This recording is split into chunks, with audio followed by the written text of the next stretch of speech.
Stand by to launch FanStream Sports. 3, 2, 1. Let's start. Hello, sports fans. Welcome to FanStream Sports. Nothing but pure sports. This is the JP Show. JP, it is so good to hear you back on the air. Stand by. Now, here's JP. All right, welcome into a Testosterone Tuesday. Yes, it is that. Myself and IndyCar Timm from our DSP affiliate in Dallas, where it's probably freezing cold there because it's freezing cold here in 32 Florida. degrees right now. Ah, beautiful. It's not summer yet. Well, No. we got a beautiful week of weather coming up for the Valspar Championship in Tampa Bay, which, by the way, Bob Harig from Sports Illustrated, former ESPN, former St. Petersburg Times golf writer, a giant in the business, will be joining us at 11:15 to talk some golf on the eve of the PGA versus Live Golf PIF Fund meeting that went down, and also Valspar coming here. Great finish at the Players, so golf is on everyone's mind. So we'll chitty-chat about that. Scott Reynolds is going to join us at 10:30 to talk some Buccaneers as they continue to roll through free agency, pick up some pieces here and there, and some big pieces too. So we'll talk about that with him. Chris Lugo is going to join us as well to talk about your health and your immune system and all those things going on. Testosterone on Testosterone Tuesday. So if you have any health questions, jump in the comments and drop them here, and we'll hit Chris with them when he gets on. And of course, the Bolts are in Vegas, baby, and they come in on a heater. Yeah, they've been rolling at the table and rolling well. 3 big wins in a row over playoff teams. The last one, notwithstanding, maybe some not the best 5-on-5 play, but saved by Andre Vasilevsky. So you take those wins, and that's what it's all about in the NHL this time of year. Get the W, get the points, and move on.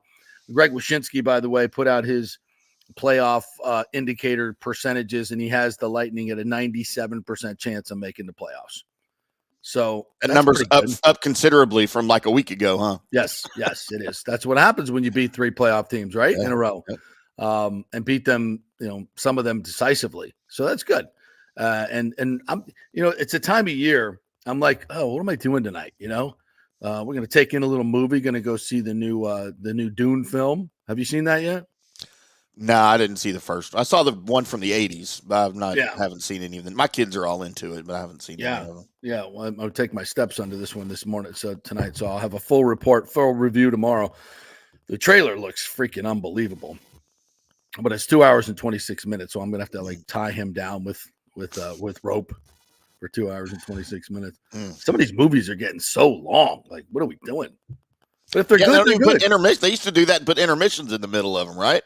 Like they give you a 15-minute break or whatever to go. What happened to the intermissions? Man, I don't know. That's a lost art. That needs to come back. If they're going to make movies 3 hours plus, 2.5 hours, dude, I'm going to need an intermission after about an hour and 15. Right. It's a Springsteen concert, for God's sakes. We need an intermission. I got an old bladder, man. I got to go pee. Which you would think they would want to do that because, they make more money. People go to the concession stands, right? Yeah. I mean, that's kind of a no-brainer. Let's ask my man Paul Wilson why they stopped doing that. Because if it's 3 hours long, ain't nobody. You got to go to the bathroom at some point. Or am I that old? No, for sure. There are other people go, well, you can't hold your pee for 3.5 hours. What do you? You know what it might have to do with, and think about it. Way back in the day, JP, you only had one theater with one movie. Yeah, and you only had to worry about one group of people in a theater with the concession stand and the intermission. Well, now you got these multiplexes that have 18 different movie theaters in them showing 18 different movies, and you got movie time staggered. So you got people coming in for the beginnings of movies. You got people leaving for the ends of movies. And if you start doing intermissions now, you've got an extra wave of people on each movie that's that long that you have to worry about staffing for concessions and then people loads in and out of the hallways and stuff. I wonder if that has something to do with it, Probably, but here's the other answer to that. The self-help concession stands now that they have in all the ballparks where you just go up and you take the stuff out, you swipe it, and you go. Man, that's a genius idea. I know. So you don't have to staff it. It's all there. So I mean, that would take care of that. You can't. I mean, plus I can't sit in one spot for even in those comfy chairs they give us. Yeah, those now when you go to a regular theater, you're like, oh, what is this? What is this? What is this? Too old for this. This thing doesn't go back. See, we have the Cineapolis, I think they call it over here. Beautiful new theater with the chairback seats. And on Tuesday, you get $6 tickets. Yeah. It's like, yeah, let's go. So you get the $6 tickets, you get the chair back, the whole nine. Now, you know, if you don't have to have the $15 burger if you don't want it. Sure. But you know, so which is fine. It's there if you want it. Yeah.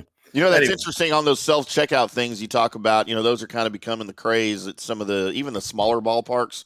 Yeah. We've got a AA team here, the Frisco Rough Riders, that are the Rangers AA affiliate. That's literally right down the street from me here that I cover too for Sports Illustrated. Mm-hmm. And I know the owner of the team really well. He owns a stadium. He owns a team. He runs all the operations. Chuck Greenberg used to be part owner of the Rangers back in the day. Mm-hmm. And I was asking him one time about these self-checkout things. He's like, I'll never do that here. He goes, I'm not taking anybody's jobs away from him. As a matter of fact, he overstaffs. He's like, I don't want to fire anybody because, I mean, we're still, you know, making money. I don't need all these people, but they need this more than I don't need them. So he's like, you never wait in line when you go to a Frisco Rough Riders game. Like, he's got more. Can he buy the Rays? Please? Dude, Chuck's a good dude. His story is great. He's just a little low, like, attorney from Pittsburgh who was introduced to Mario Lemieux back in the day and became his financial advisor. And then Mario was getting involved in the purchase of the Pittsburgh Penguins and said, hey, Chuck, do you want to be in the ownership group? Well, sure, of course. And that's how he got into ownership, right? And then from there, he's from up there, but he has stuff down here too. So he got involved in the purchase of the Rangers back when Nolan Ryan was trying to do it, and they went to court. If you remember that or not, but he was the opposing ownership group from the Nolan Ryan ownership group. They ended up getting pushed out. But then he owns the Rough Riders here, and this is just his focus. He's got some other interests around the country. He also owns one of their A League franchises over there and on the East Coast. But talk about a guy just getting into like sports ownership by mistake, and it's who you know type thing. But he's a great dude, man.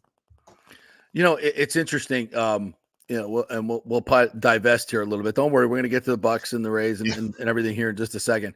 But you may have to sit through two old guys living nostalgia. It's just when I started hearing stories like this, and I just harken back to the old days, and it's hard to believe what sports has become in terms of a business. Like it's huge, huge numbers. And I remember the stories. Back in my day. You ever remember, and you probably won't know this name. You ever heard of the name Bob Kuechenberg? No. Bob Kuechenberg, I want to say he was part of the 72 Miami Dolphins. And I believe he was either, Larry Little's in the Hall of Fame. I don't know if Cooch and Jim Langer's in the Hall of Fame, the center.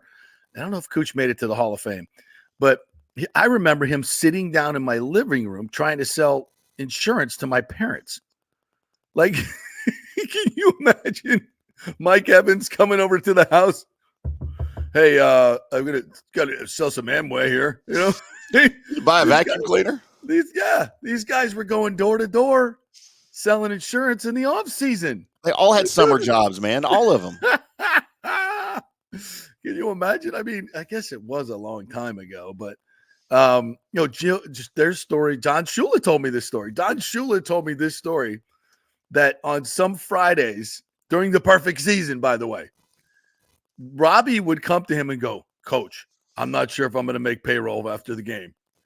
And Shula would have to rip him a new one, tell him to get it. I don't care what the hell you got to do, but you get out there, you get the money. Because if my players don't get paid after the game, like, this is over. We're going to win it. We're a Super Bowl here. Can you imagine this? In a Super Bowl season. And Joe Robbie would go out down to Little Havana and knock on the restaurant doors and sell shares of the team. You know what? It should go freaking back to that. Right? How great would the world be? There were $5 tickets in the bleachers right where Flipper was. We could go down on a Sunday, pay $5 and get into the Orange Bowl to watch the 72 Miami Dolphins. Jeez. People are out there going, I can't even buy a beer for that anymore. So you remember 1980 when Nolan Ryan signed his deal with the Astros? He was the very first $1 million year man in sports, right? Right, Signed the that's very right, first yeah. ever $1 million year. The quarterback of the Dallas Cowboys was entering his final season before retirement, a guy named Roger Staubach, who was pretty good. Yeah, heard of him. He made the most money he made in his entire career that final year before he retired. He made $160,000 in 1979. And he's like a billionaire now, right? Oh, he's worth multi-gazillions. Yeah, he's worth, I think, $8 or $9 billion now. Is that much? Has he worth that much? So Wow. he started he made a lot of good investments. I know that. Yeah, started a little tiny real estate business here, Staubach Properties. Right as he got out of football, he went into broadcasting for a minute. Didn't work. And he just sold that company, I want to say 5 years ago, to a huge national real estate firm for like $5 billion, and he retained some stock in it too. Yeah. Wow. So he's made loans to several of his teammates to start businesses. Drew Pearson had his apparel business for a long time in the 90s. He was the initial investor in that. Tony Dorsett's stuff, he's a good dude, man. Told you I caught a flag football touchdown pass from him once.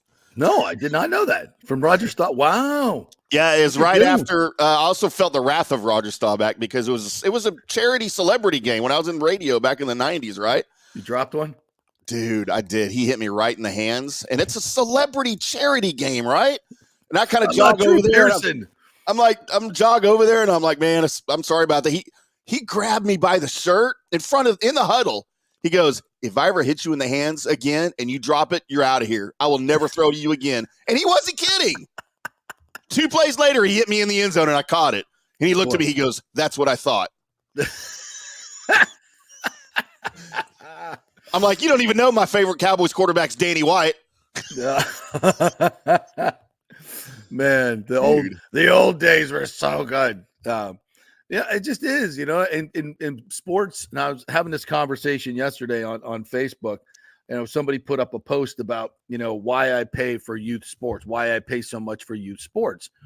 And then they listed all these tremendous things that their kids gain from youth sports, camaraderie, to watch my child, be challenged by a coach and overcome adversity and all these, and listen, I'm like, yeah, that's awesome. That's awesome. That's awesome. And at the end of it, I posted, I said, yeah, youth sports can teach you so many incredible things. I think it's absolutely invaluable for children. I think every kid should be involved in a sport, whether they're good or not, find something to be part of the team and all these right lessons. I said, but you shouldn't have to pay tens of thousands of dollars a year for that experience. That's ridiculous. Youth sports has become this huge, big business. There are volleyball cartels in Tampa. You want to play, you got to pay. It's ridiculous, and that's wrong. So I get, I don't mean anything, if you can afford to pay it, it's fantastic, and you should, because of all those benefits. But there needs to be a correction. There has to be some type of correction to allow, kids to be able to participate, and it doesn't cost a gazillion dollars. The YMCAs are doing a great job. I think we paid $99 for a spring season. And I'm coaching the kids, and I give my time freely, and I love it. It's fine. I don't expect to be paid. I don't need, some travel ball experience and a $100,000 salary so I can coach your kid, which is what's happening now. These ex-ball players, and God bless them, that's I'm not ripping on them because this is what it's become. But there are other people involved in this business that are, it's disgusting. So, yeah, these lessons are great. You shouldn't have to spend tens of thousands of dollars to get them. High school coaching, middle school coaching, YMCA, local rec leagues. I mean, whatever happened to that? And why isn't that good enough? And it's like, if you don't make the travel team, you're not, what? Ridiculous. No, and the great stories you hear are these ex-professional athletes that are going to these high schools and coaching for free. Right. George Teague, former Alabama Crimson Tide national championship winner in 93, drafted by the Packers, came to the Cowboys, played for the Dolphins a couple of years under Jimmy back in the day. Yeah. He's the athletic director and head football coach at JP Yeah, that's cool. Pope John Paul II High School in Plano. It's a private school. Jason Witten, former Dallas Cowboy, by the way, coaching in where he lives now up here in Argyle. Yeah, we have a lot of Buccaneers doing that as well. Yeah, he won. Witten just won the school's first national state championship ever. Yeah, and the school's 100 years old. So, and he's got kids obviously that play there. He's like, no, I'm going to keep coaching after they graduate. He goes, this is fun. I love this. Not taking a dime from the school district. Yeah, as it should be. It should be. So. Yeah, there's some sports has become such crazy big business, which kind of actually dovetails into one of the topics I wanted to speak about today, and that's the college football playoff. I retweeted this morning from Big Ten Information, who seems to have all the inside scoop on everything, and before it comes out in the mainstream press, and they're reporting that the college football TV contract with college football playoff and ESPN. And this is, again, college football playoff and ESPN. They run the whole damn thing. Okay. This is why Florida State got screwed by ESPN. And we're going to put, actually, this is a little bit better because now there's going to be some checks and balances on ESPN, but it's only going to be two conferences that are running the show. And that's the Big Ten and the SEC. As they reported, the P2 Flex said the Big Ten and the SEC have authority to determine the structure of the playoff moving forward. So if they want to say, wow, it's 6 of us and none of you, they can do it. Said the P2 flexed their muscles during the CFP negotiations and came out on the other side, essentially now in control of the college football playoff, which is better than ESPN being in control of it, in my opinion. So I guess maybe that's a plus if you're in those conferences. Yeah. If you're not, you're effed. Here's some of the important parts of this contract. Notre Dame has their own line items. Their financial worth is outlined in the contract, and their criteria for making the playoff is protected. There are provisions in the contract for a Notre Dame reevaluation period prior to 2028, which means if Notre Dame is in the top 12 or close to it, they're getting in. The Big Ten and by the way, who decides who's in the top 12? The CFP committee, which is controlled by this entity. Okay. The Big Ten and the SEC can dictate how they want to structure the playoff. For example, if they want to have first round buys and 4 automatic qualifiers, 8 total AQs for their own 2 conferences, they can tell the other conferences that is what they want and that is final. And there's nothing the other conferences can do to stop it now since the P2 have the authority. Parts of the current financials that were shared among everyone was moved completely to the Big Ten and the SEC. This is starting to sound a lot like the Ray Stadium deal. Who's Stu Sternberg in this deal? What does he have to do with this? The P2, yeah, right. There are protections for the A4 champions previously reported, SEC, Big Ten, ACC, Big 12, which typically were the 4 qualifiers. But if there's not an ACC team in the top 12, then that's out of luck. Because the Big Ten and SEC now have authority, the P2 can determine if that automatic qualifier for the ACC is stripped or not based on conference realignment. Same thing can happen to the Big 12. The G5 don't have any negotiating power remaining. No matter who makes the playoffs, you don't make more money by winning the national title. Thus, the financials are static. So they're just going to they're just taking the playoff money and distributing it mostly to the Big Ten and the SEC. Right. So I could go on, but basically what's going on here is something that we've predicted and many college football analysts have predicted for a long time. There's going to be a separation of the have and the have-nots. So, for a long time, Vanderbilt was part of the SEC. That's probably not going to happen moving forward. These teams that just don't belong, and that's such a horrible thing to say, but I don't know where the line of demarcation is, to be quite honest, folks. I don't know what it should be, but it sounds to me that if there's going to be 24 Big Ten teams and 18 SEC teams, that's not enough. Right. I mean, there's, you're going to be leaving out some really big time historic programs and not giving opportunities for other programs to rise up and be part of this. Yeah. This doesn't sound like a solution at all. It sounds like a power grab. And I think when this becomes more public, people are going to lose their minds because they're, like I said, take for instance, Iowa State, the Cyclones. Mhm. Where do they fall? Should they be part of this? They have been in the top 15, top 20, top 10 in football for most of the last 5 years. But that's not a program that you would say is a blue blood program. Yeah, they're not the Iowa State of our youth, right? Right.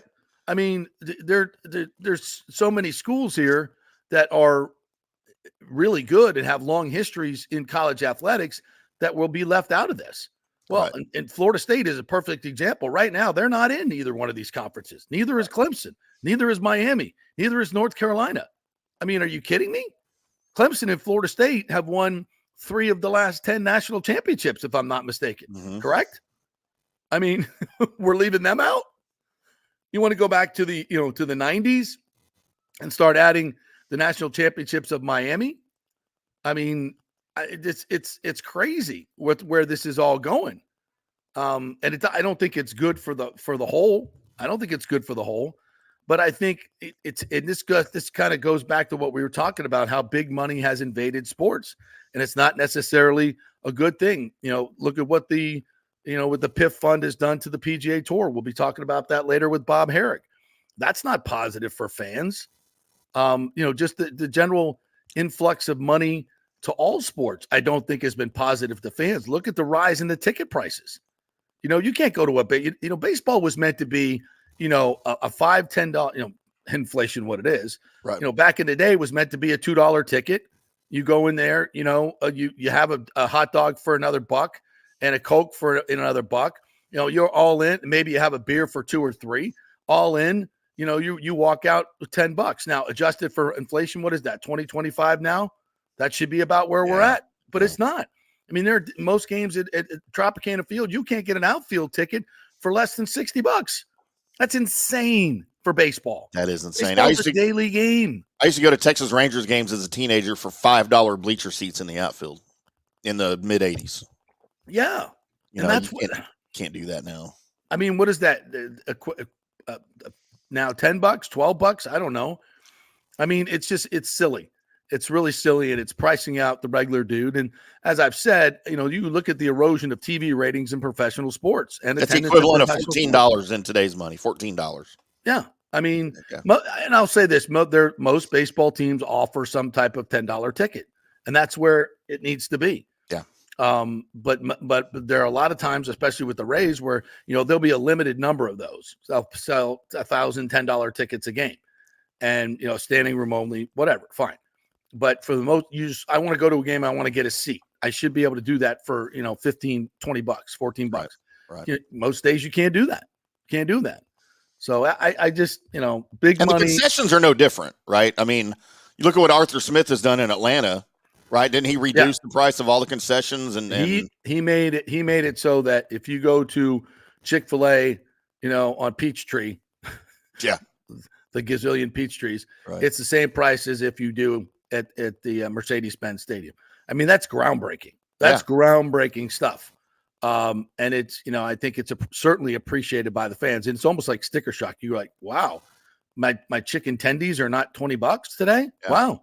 Fantastic. Well, and the Rangers, I don't know if this is true in other ballparks. The Rangers still allow you to bring in outside food.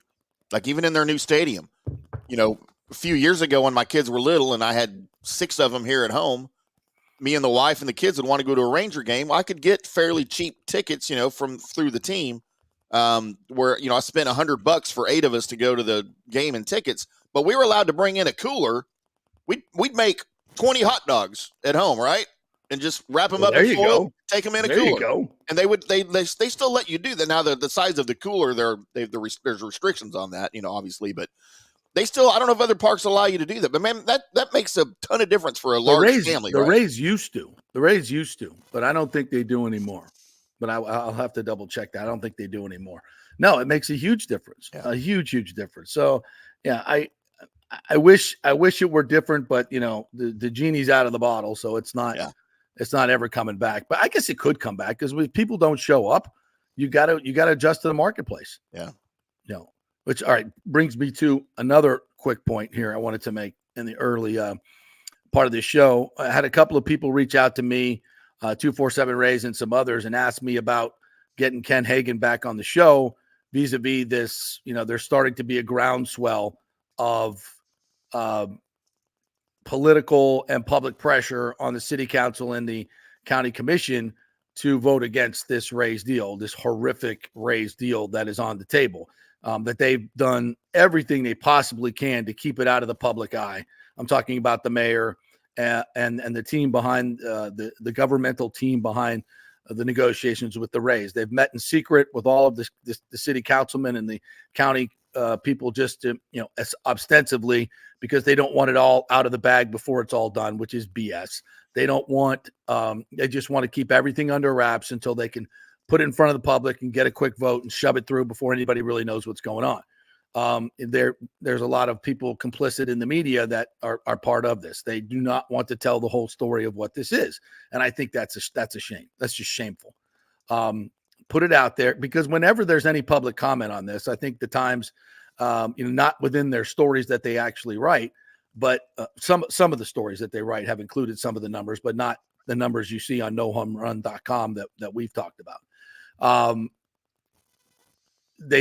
think they produced 30 letters to the editor off the latest piece they did, and 27 were negative. If you go look on their Instagram that they posted the story on, where the city councilmen are and how the voting is going and some of the concerns that are being raised, it's probably about 90-10 negative against the stadium. The League of Women Voters did a study. They sent out 39,000 surveys. They got 800 back, and 80% of the Pinellas voters were against the stadium. And this is why the city council themselves voted not to do a straw poll. Like, why wouldn't the city want to do some type of polling if they're not going to have a vote? Why wouldn't they want to do some type of why wouldn't the Times want to do some type of polling to find out where the city of St. Pete and Pinellas voters are? Because they all know the same thing. It's overwhelmingly negative. And they don't want that to be part of, Stu Sternberg doesn't want that to be part of the public narrative at all. He wants to hide that as much as possible. The fact that they're buying this property for, I talked to somebody yesterday that's taken a look at this deal. That's very learned in real estate. And they say that the Rays are going to pay $100 million, not the $155 that was reported, $100 million for the 66 acres. And they could do it over a span of 13 years. And that land is worth at least $700 million on the open market. And they're going to let the Rays buy it for $100 million, and they pay over 13 years for a billionaire. I don't understand how people can't see the ridiculousness in this. Because they don't know about it. They don't know about it. One of the articles, they had talked to a county commissioner and said, yeah, I get people coming up to me all the time. And you know what they say? I thought the deal was done. Yeah, because that's how the Times reported it. And that's how every TV station in Tampa Bay reported it. The deal is done. And I'm like, whoa. You remember, Tim, the whole week? I'm like, no, the deal is not done, folks. We haven't even seen the numbers. So, I mean, and I said at that time, wait till you see the numbers. I don't need to see them because I know how Stu Sternberg works.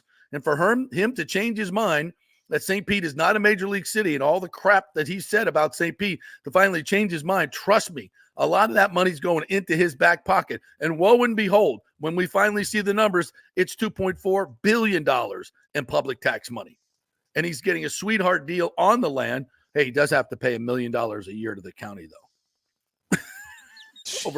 over 30 years, 1 million. That's what they're paying into lease. And I'm sure they're getting offsets on that too, on how they have to pay it. It's unbelievable. I mean, at some point, Major League Baseball has to step in, though, right? Well, no, they don't care as long as they get a stadium. I think they're stupid. I think Rob Manfred is a moron for allowing this to go forward. Because it's the same thing that happened in Miami, and I think he's complete. It's just going to have, this franchise is still just going to struggle with attendance, struggle with revenues. He's going to have the same problems they've always had here. I just don't understand why he doesn't understand that and why he doesn't do something about it. So I don't get it. But here we are. And as I'll stick to it until there's a shovel in the ground. I don't believe it. All right, we'll take our first break. When we come back, we're talking some Bucks with Scott Reynolds. We are brought to you by the Jeeves Law Group. They are local. They get results, folks. And They are trusted in this area. Scott's been doing this for over 30 years. He is a great attorney. Talked to him yesterday about a personal matter. Very, very helpful, very, very knowledgeable. I love the dude, and you will too. His team of attorneys will represent you in a very vigorous way. So make sure if you have any issues, you go to the Jeeves Law Group. They will treat you like you are a local treasure, because that's what you are. The Jeeves Law Group, JEEVES lawgroup.com. Most of you are local treasures.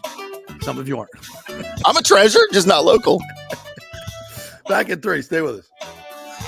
JP here for my friends at your local Synovus Bank. And I do mean friends, and I do mean local. One of the local managers in Tampa is John Acosta. Big fan of the show, and I've known him for over 40 years. He's been in local banking since 1983. You talk about developing relationships. You don't stick around for that long unless you're doing things the right way and have a great reputation. And that's the focus company-wide at Synovus. Big enough to handle any complex international transaction, but small enough to answer the phone when you have an urgent question about your business or personal account.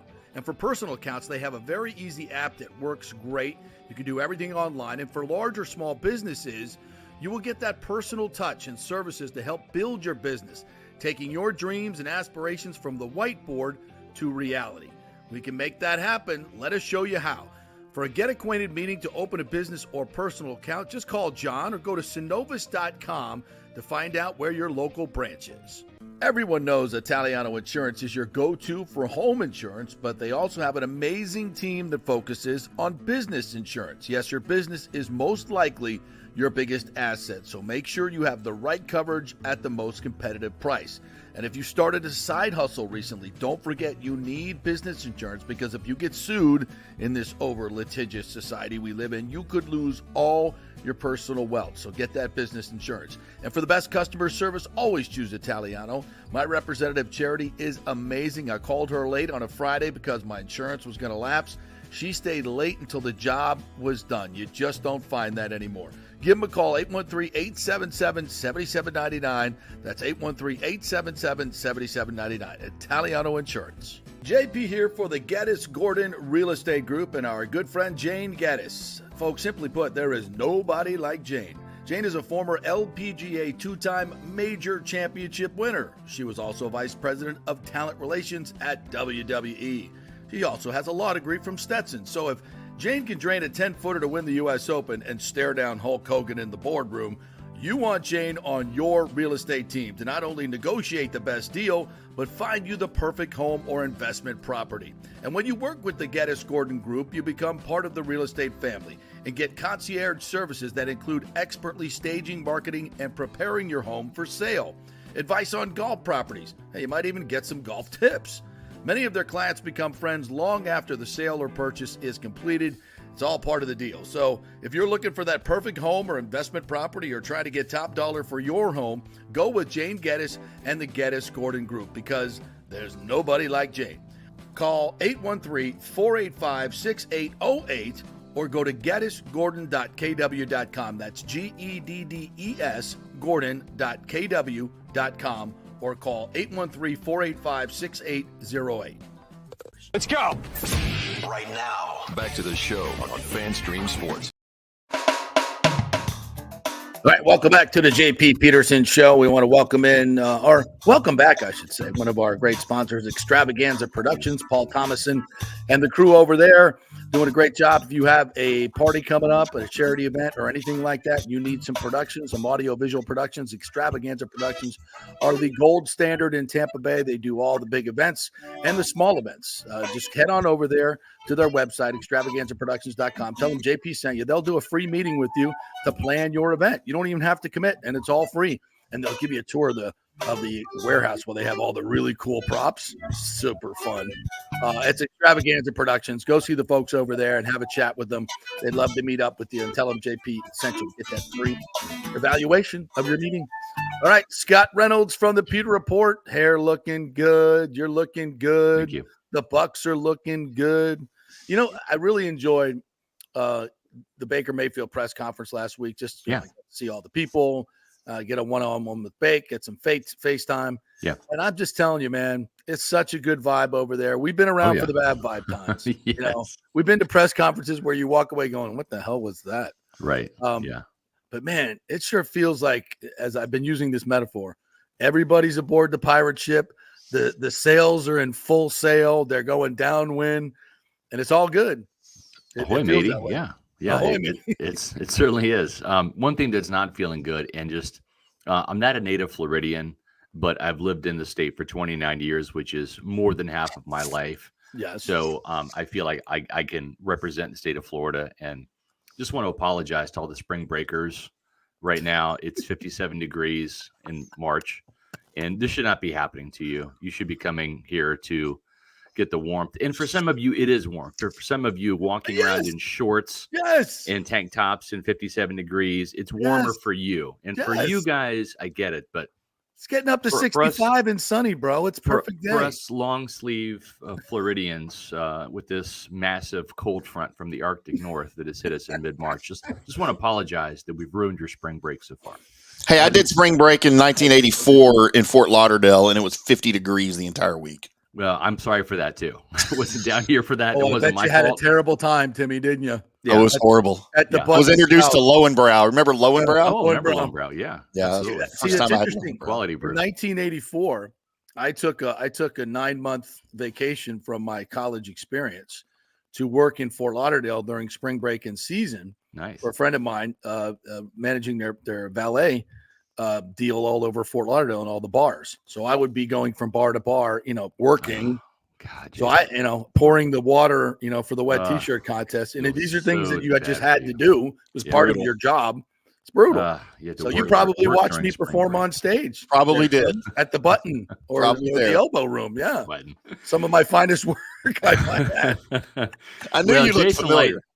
Jason Light's done some of his finest work getting all these. Professional these segue. back, Yeah, right? good segue. Professional segue. Learned from the best in Mark Cook. So he taught me a thing or two. R.I.P. Cookie. Jason Light, has done some amazing work. He and Mike Greenberg, Jackie Davidson getting these contracts done. And, I'm one of these people. I'm a realist. I'm not a cheerleader for the team. I know our audience is comprised of Pewter people, of Buccaneer fans. And so we lean 51-49. We don't sit on the fence. We're not 50-50, right? We're certainly not anti-Buccaneer. Mm-hmm. We're going to err on the side of the team. We give them the 51%. Yep. And we try to be fair in our assessment. Like, if a coach deserves to be fired, you know me, I'm not going to hesitate to say that. Which is interesting because last season, I mean, they were this close to kind of not blowing it up per se, but I mean, if they had lost in week 18, had Carolina, probably a different head coach, right? Absolutely. Charting a different course with this Buccaneer crew. Baker maybe somewhere else.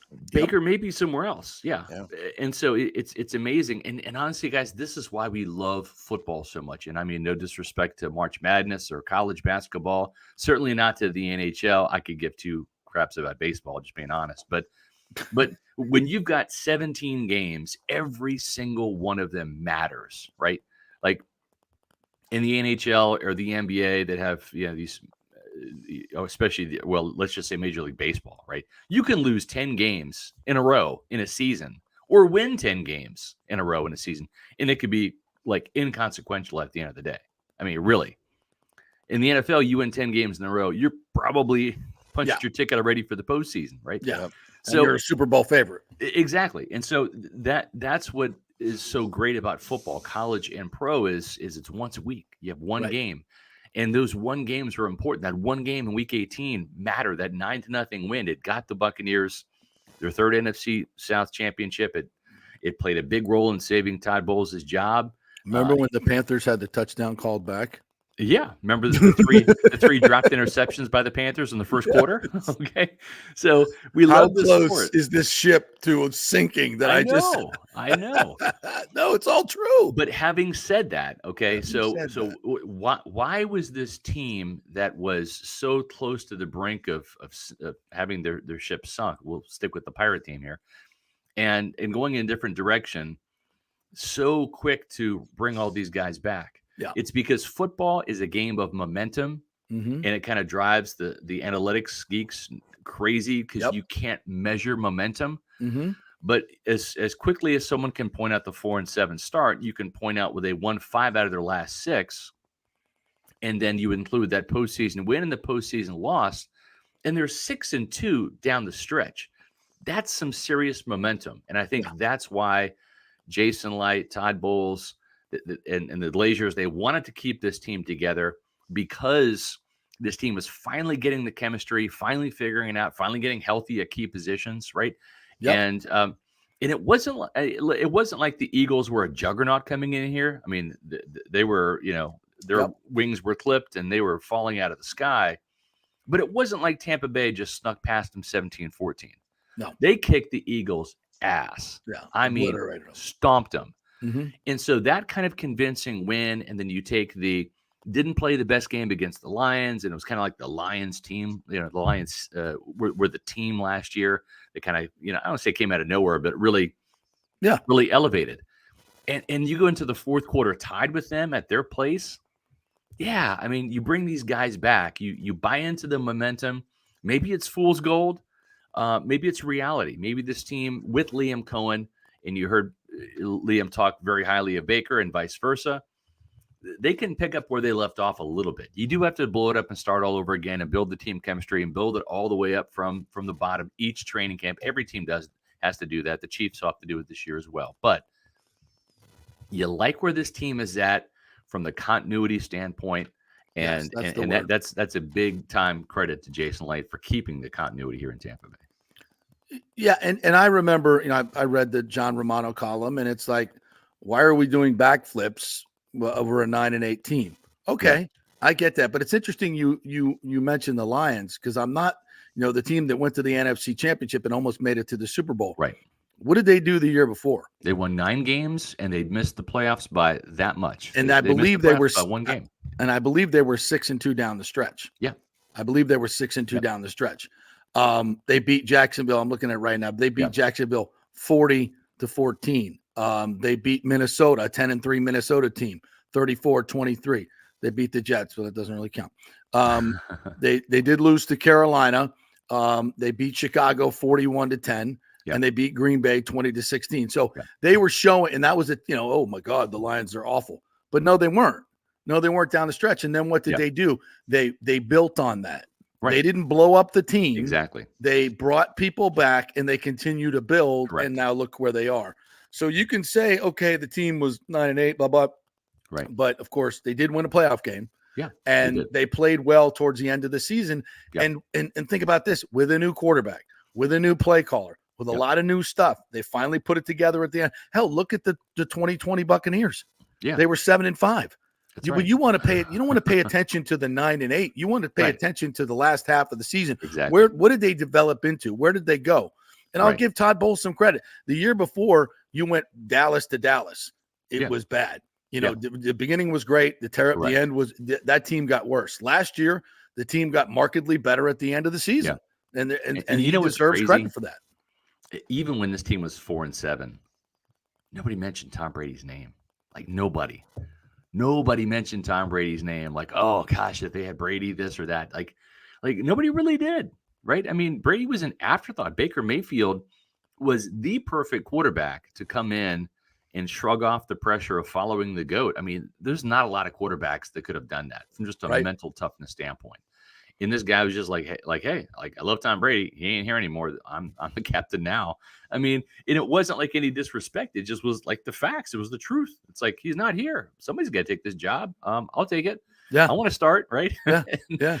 and then, I think Baker's a pretty smart guy, but you don't have to be smart to sit there and throw the ball to 13, I mean, it's going to make you look good. Right. So yeah, I think that Dave Canales, he was a rookie play caller, but I think if you look at the one common denominator for the Bucs' offensive success and why it really dipped down in 2022, and I'm not blaming Mike necessarily, except for that bad drop at Carolina, which was a gimme touchdown, that 75-yarder. But when you go from 14 touchdowns to 6, that's 8 touchdowns. Okay, that's 8. That's scoring one less touchdown in half of your games. Mm-hmm. That's huge. And you go back and if you play the stats game with the 2022 season, right? They went 9-8. They or actually they were 8-9. 8-9, they won the division with a losing record. But if you take last year's scoring, which was 21 points per game, again, Mike had 13 touchdowns, right? Up from 6. Mm-hmm. So if you take 21 points and you overlay that over every single game in 2022 with Tom Brady, okay, just 3 more points per game, all of a sudden they win 10 games, right? Yep. Mm-hmm. And it looks better. It sounds better. You feel better, right, about winning the division with a 10-7 record. And that's the difference Mike makes is he gives you enough points to win games by himself. Right. And that's what this team needs going forward. And that's why, when Liam Cohen comes in, Baker Mayfield and Mike Evans are looking at each other, smiling like, did he just say players versus plays? Like, yeah, like get your best players the ball. What did Mike say? It's music to my ears, right? That's Baker Mayfield's like, yeah, sure. I'm going to throw to Mike. It got me 3 years, $100 million. Yeah, I'm going to keep throwing to Mike. Why not? Yeah, no question. Scott Reynolds joining us here from the Pewter Report. All right, so we turn our attention to let's wrap up free agency here as the Bucs get a couple of big guards with some starting experience. These are not all pros. No, nobody's saying that, but they fill in for Matt Filer, who I thought was at the end. Clearly. These guys are more 26, 25 years old, if I'm not mistaken. 26 and 27, I believe. Yeah, 26 and 27. So much more in that. Still not 30. They got their man strength. They're kind of in their prime as offensive linemen, as I would like to say. So I like the beef. One of them can even play a little bit of center as well. Yeah, Brett is. So talk to me about these two additions, and I think we haven't talked to you about the Bryce Hall addition either. So the secondary has gotten better as well. It has, and so with the offensive line, I think what they've done is they've said worst case scenario, our depth's going to be better, right? Because they had to play Stenny when Filer got hurt last year, right? So you need some depth. Cody Mauch went wire to wire, so did Robert Hainsey. And thankfully, Wirfs and Gedeke also went wire to wire, but you need to have some quality depth. They needed to upgrade it. And so if these guys don't end up starting, or one of them doesn't, then you've got a better version of an offensive lineman than you've had with Aaron Stinney, than you've had with maybe Nick Leverett, right? So Leverett, Stinney, and Filer gone. And so I think that at least with these two guys, the floor has been raised a little bit in terms of the competition and the talent of the offensive line on the interior. They're not done. This does not preclude the Buccaneers from drafting an interior offensive lineman in the first round or the second round or both. So, and I wouldn't be surprised if neither Bredesen or Opeta start this year. I think that you could get 2 starters out of this year's draft. I don't know that that's necessarily a great thing to have an interior blocking for your $33 million quarterback consisting of a second-year player and Cody Mauch and 2 rookies. That's not ideal, but if they're more talented players and they can handle it, and Mauch was okay as a rookie, probably a little bit better than Alex Kappa, but not as good as Ali Marpet during his rookie season. But you get a Graham Barton, you get a Jackson Powers Johnson that comes in, and you plug and play, and you go with those guys. There's also a couple of other guys. This is a deep interior offensive line draft. So this team can go offensive line around 1, outside linebacker round 2, and then come back and get another offensive lineman in the 3rd round. And you could have 3 starters in rounds 1, 2, and 3 right there. That wouldn't be out of the question. Then I really like what Todd Bowles and Jason Light did in the secondary. I thought they relied too much on rookies last year. Christian Izien, Kayvon Merriweather. Now you've got a guy that I'm really excited about in Tavier Thomas coming from Houston.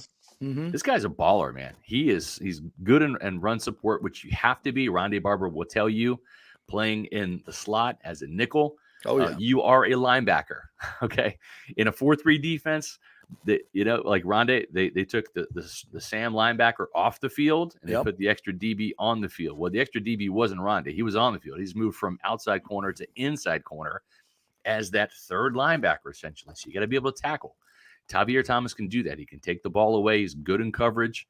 He's a veteran option that's going to push Christian Izien. I think one of those 2 guys will be a better version of what we had last year. You got depth, which is so key. And you got depth. And then at Bryce Hall, you're moving out Carlton Davis, who was oft injured and didn't really create takeaways when he was healthy. Mm-hmm. And you're saving $6 million off the cap for a cornerback who's going to be 28 in December. Right. 14 total over 2 years. Yeah. And you're giving Zion McCollum the opportunity to start. I think Bryce Hall will challenge him a little bit, but I think at the end of the day, Hall's probably cornerback number 3. And I think Zion McCollum has a chance to lead this team in interceptions this year. I know he dropped a gimme against the Saints, but this is a guy that had 15 interceptions at Sam Houston State. He can catch, unlike Carlton and Jamel. Yeah. Yes. My plea to Zion McCollum is this: use the preseason as your interception grounds. Take chances. I don't care if you get beat. I don't care if you guess wrong. I don't care if you give up touchdowns. You're going to be the starter. Know that. This is not like you have to, play safe to make the team. No, just go out and ball out. Get used to being aggressive. Get used to jumping routes. Get used to intercepting passes, because that's what the Buccaneers need. They need more interceptions and takeaways from the secondary to get back to where they were in the Super Bowl years. So I like Hall. I think he is probably as good as McCollum was, not the athlete, but from an experience standpoint. So I think your cornerback 3 is just as good. And I think Zion McCollum has a chance to be better than the Carlton Davis of last year. Now, I don't know if he's going to be as good as the Carlton Davis of 2020. That when was Davis different. Was healthier, led the team with 4 picks, was playing his best football. Great That man-to-man remains to be cover seen. guy. Yeah. And then Jordan Whitehead coming back. Man, they have not replaced Jordan Whitehead since he left. Right. They just didn't. And now you have 2 solid starters right there. And I would love to see the Buccaneers draft Tyke Smith out of Georgia, like maybe in the 3rd round.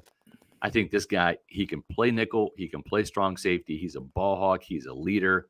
Got tons of experience, 2 years at West Virginia, 3 in Georgia, won back-to-back national championships. Man, if your safety quartet is Winfield, Whitehead, Tyke Smith, and Kayvon Merriweather, I mean, that's pretty good. That's pretty good. So I like the direction that the secondary is heading in. They don't have to spend premium draft picks addressing it, because I think they've done enough in free agency to where they're going to be okay. And then you find the next Zion McCollum. You find the next Jordan Whitehead on day 3. Whitehead was a 4th round pick. McCollum was a 5th round pick. So find some more of those guys on day 3. Use the premium picks in the trenches. Speaking of that, Tim, Hamm, the Cowboys sit at 24, and I believe Daniel Jeremiah mocked Jackson Powers Johnson to the Cowboys at 24. The Bucs sit at 26. And at this particular mock, I think they have Graham Barton off the board from Duke. Yeah. So if that's a situation when the Bucs pick, or it's 9, that's right. That's right. 3rd round pick to move on up, Trader Jason. Yeah, I think Light makes an aggressive move to get his guy, whoever that interior lineman is. We saw him haven't trade addressed one really spot to get Tristan Wirfs. Okay? Right. Right. He didn't want to leave anything to chance. He traded up one spot to beat the 49ers to the punch to get Tristan Wirfs. And do you remember what he gave up for that one spot? I can't remember. I got to go back and look. I want to say it might have been a 3rd or 4th round. Right. I mean, it was significant. Yeah. It was. Yeah. It was one of those things that I think there was like some chatter on draft day, scoffing, like, "Oh, what are you doing giving up for Tristan Wirfs?" Okay, could have been there when you picked. Yeah, maybe right not. Now, maybe not. You would trade 3 first-round draft picks for Tristan Wirfs. This guy's a Hall of Fame caliber offensive tackle. Okay. Yeah. So I think that extra 3rd round draft pick is going to give him plenty of flexibility to move up and go get a starting caliber offensive line, whether it is Graham Barton, who can play center or guard, or whether it's Jackson Powers Johnson, who ironically can do both as well. And this is a season where a lot of teams need offensive line depth. It is. Yeah. I know the Bucs need it. The Cowboys need it. The Ravens need it. The Lions need it. Seahawks. Yeah. The Seahawks definitely need it. And you're gonna see some shifting and some maneuvering from these teams to go up and get who they want, because it's not very deep. The beauty of this is that this is a very deep interior offensive line draft. So you have to hope if you're Tampa Bay and you really want one of those offensive linemen, you have to hope that because it's not deep at edge, because it's not deep, at tight end. Like if Brock Bowers is sliding, like, do you pass up a chance of getting Brock Bowers at 15 if you're, Seattle, or, what I'm saying? It's like, you got a chance to get the best tight end, or you got a chance to get one of what could be a multitude of good offensive linemen. So there are some decisions that have to be made with some of these teams ahead of the Buccaneers. Is it worth it getting a Jackson Powers Johnson now, or do we get a Zach Frazier in round 2 from West Virginia, or a Cedric Van Pran from Georgia later in the draft, 3rd or 4th round? Or do we get, the upper echelon pass rusher, because after the 1st round, the talent level really kind of falls off. Yeah. And I think that could aid Tampa Bay in some of these situations. Yeah. And you look at the rest of the division here, the Saints have made some interesting moves. Willie Gay at linebacker, Chase Young. I think, to me, if the 49ers can't get you to play. I think Chase Young's so overrated. Yeah. I mean, he looks good. He looks good getting off the bus, man. But I'm like, woof. He's never recovered from that ACL injury. No, I think you're right. He's never been the same. And you know what? Now you're going to pay him $13 million. That was a huge mistake by New Orleans. Fully guaranteed. Huge mistake. What you do is you give him a 1-year prove-it deal with a ton of incentives in it to get that guy. He is going in there a fat cat. You watch. He's going to underperform. Yep. And in New Orleans, and I predict 2.5 sacks this year for Chase. I was going to say 4 just because he's playing the Panthers twice, but yeah, I think he's going to have less. He had 7.5 last year. I think 2.5 in San Francisco once you get out there. Think about that. Yeah. With that line you're working with, you had 2.5 sacks. Yeah. Come on. Yeah. How many one-on-ones he was up against compared to Bosa on the other side? Yeah. I think that he is going to underwhelm and underperform in New Orleans. And, there's a myth about him. Like he's still going to continue to be that guy. But even Jadeveon Clowney now, who I think is looking for his 6th team in the league, right? Clowney's still good. He had a resurgent year with the Ravens last year. Yeah. Yeah. Real good year for him. Yep. Is he still out there?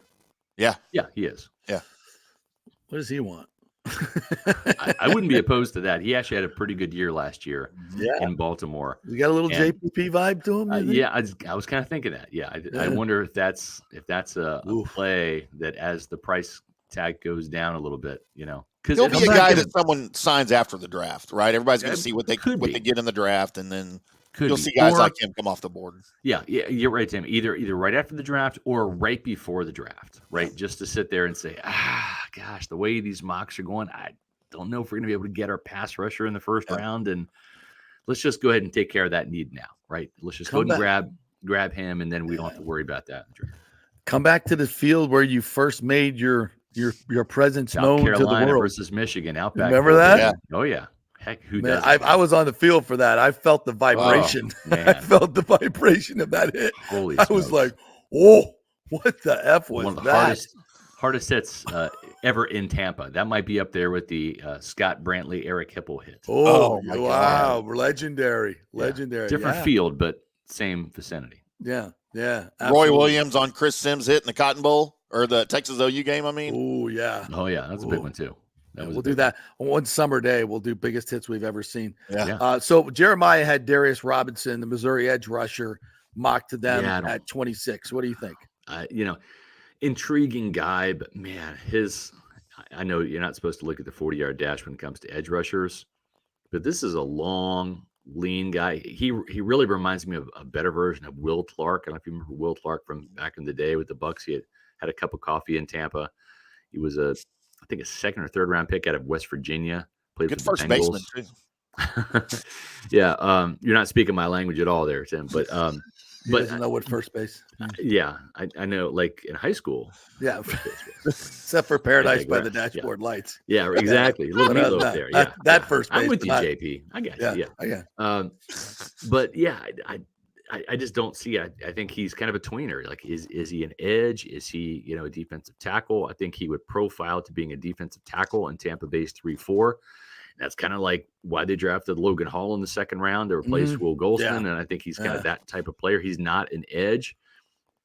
If you Not want a a quick big, strong, twitch. Yeah. he's not a quick twitch guy. Yeah. You know, Yaya Diaby is more quicky and twitchy, and he's a big dude, and I think they already have a big guy in Yaya. I think they're looking for more like he's a Will Golston is what he. That's what he is. He's a more athletic Will Golston. I think they're looking for more speed off the edge, maybe like a Adisa Isaac from Penn State in the second round, Chris Braswell from Alabama in the second round. I think and another guy that might be really good for Tampa Bay is Marshawn Nealand. He kind of reminds me a little bit of Cam Jordan. Yeah, That's Western a good Michigan comp. kid. That's a good comp. And I think Kuiper's new mock draft has the Bucks taking Xavier Worthy, the your boy from Texas, the wide receiver that ran the 4.22. Or 2-1. Yeah. I mean, I don't know. I think that I wouldn't be surprised if they take a wide receiver in the first round. Worthy would be a little bit of a surprise for me for Tampa Bay. If they're going to take a wide receiver in the first round, I think it could be Keon Coleman. Yeah. I see a lot of Mike Evans and Keon Coleman. I just do. I think he's that type of above the rim type player. I got some really good intel on Keon Coleman this weekend. Good or bad? Mostly good. Mostly good. I'm hesitant to name my source. Okay. But it's someone that knows him extremely well. Okay. Extremely well. Okay. That's good. That's good. I'm a big Keon Coleman. I was like, oh, do you know him? Oh, yeah. Well, let's have a chat, shall we?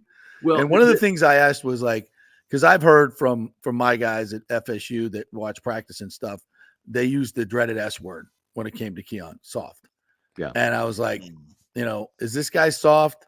And it's like, no, he comes from the hard streets of Louisiana, like the hard streets, like came up the hard way. I was like, okay, well, if he gets his D knocked in the dirt, is he getting up? And has he got that in him? Like, is he going to limp to the bench or is he going to get up pissed? Right. And I was like, get up pissed. Yeah. Get up pissed. So he seems like that. And the other thing that I like, there's two things, right? When you transfer in from a school, and he had a pretty good 2022 season at Michigan State, right? Playing opposite Jaden Reed. And, there was a lot of talk, and I might be talking out of turn here. I'm not the Seminole in the room, but there's a lot of talk about Johnny Thomas. Is that the 6'7" Johnny Wilson. Johnny Wilson. A lot of talk about Johnny Wilson coming into this year, being the guy. Yeah. And it's like from day one, from the LSU game, Keon Coleman just asserted himself, right? As kind of tailed off at the end of the season. He was a little injured. And I think maybe there was because he had such a great start. He was on the high draft list. Everybody's like, and the agents get in your ear, like, take it easy, man. Take it easy. Don't get hurt. You're in a good spot. Out of all of the athletes on the Florida State team, offense or defense, because you can use the defensive back as a role of a punt returner. But, to use a big, slow wide receiver as your primary punt return guy, that shows me something. It tells me that this staff says he's not as slow as you think. Right. Yeah. He's a better athlete than you think. We're going to put him in a very, very athletic position. I mean, being a punt returner is more of an athletic position than even being a kick returner, because you have, you got so much vision ahead of you, right? You've got blockers in front of you. The punt return, it's a lonely world, right? It's like, it's like chances are you're going to have 2 or 3 guys coming down the pike here, unblocked, right, from the line of scrimmage or the gunners that break free, and you got to make somebody miss. And you got to be fearless, and you have to have that toughness about you, mental and physical toughness, and enough athleticism to do something. This is a guy that I don't know if he scored on a punt return last year, but he had 2 big ones that turned games around. 2 huge returns that turned games around. They were and they were big, and of course the catches over the middle, the one-handers, the red zone catches were just freaking legendary. Yeah, when you look at the transition from Vincent Jackson to Mike Evans in this town, and what that was like in 2014, right? 2015 when Vincent was still playing for the Bucks. Man, Keon Coleman Vincent's a great comp. He's a great comp for Vince Jackson. He really is, Keon. And if you can give Mike Evans and Keon Coleman 2 years to work together, like those two had, I'm just saying, I love Mike. I'm not trying to write this guy off, nor will I anytime soon. Okay.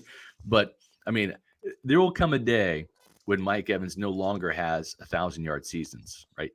I'm not going to be the guy to predict when that's going to be. I'm going to give Mike the benefit of the doubt every year. Okay. Absolutely. When it happens, it happens. I'm not going to be in the business of prognosticating that move. But at some point in time, Mike Evans will no longer be wearing red and pewter. Yeah. And man, if Keon Coleman was your ex-receiver to replace Mike Evans, he may never be Mike Evans. Nobody's going to be Mike Evans. Right. But if you can be close, okay, if you can be Vincent Jackson, which was a notch below Mike Evans when it all shook out, right? You can find the next Vincent Jackson.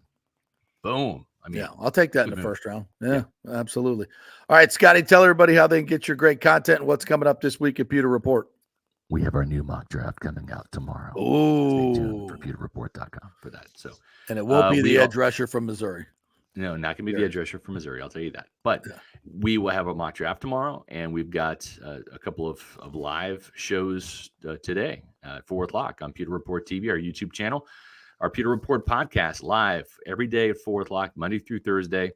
So we'll have one today. We're talking offensive line. We're going to have the mock draft breakdown tomorrow. We'll have a show on Thursday. Next Monday, we will be in Orlando getting ready for the NFL owners meeting. Todd Bowles will be speaking to the media at 7:45 to 8:15. So we will be live in Orlando on Tuesday. So we will not have a show Monday night, but we'll have a show on Tuesday recapping everything Coach Bowles said.